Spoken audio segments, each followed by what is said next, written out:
Le 24 décembre 1662, veille de Noël, une femme nommée Guillemette se cacha la nuit dans l'église de Saint-Étienne et déroba un ciboire rempli de sainte hostie et l'ostensoir où l'on expose le Saint-Sacrement.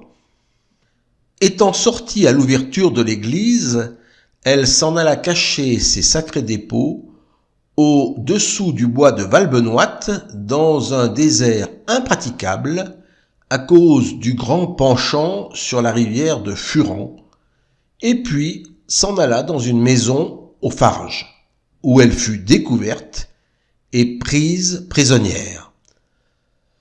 Monsieur Matvon, juge châtelain, eut bien de la peine de lui faire déclarer où elle avait mis le très saint sacrement. On la conduisit sur les lieux où reposait notre divin maître, qui avait rendu inutiles tous les efforts de cette malheureuse, laquelle ne put jamais briser ses vases sacrés, pas même avec les pierres dont elle les maltraita.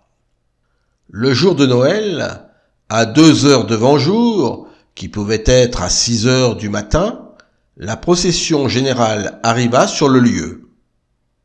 Messire Vincent Craponne, l'un des sociétaires qui faisait les fonctions de curé, y observa les belles cérémonies et porta le très saint sacrement processionnellement à pied.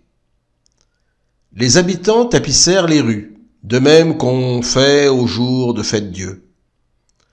La dite femme suivait avec les 3 autres ciboires qu'elle avait dérobés, l'un desquels avait été pris à Notre-Dame de Saint-Chamond peu de jours auparavant. Elle fut brûlée vive à Lyon pour la punir de son sacrilège. Sur la place où l'on avait découvert ce gage sacré, on éleva une chapelle à l'honneur de Jésus-Christ dans le très saint sacrement de l'autel pour réparer en quelque façon l'injure et le sacrilège de la malheureuse.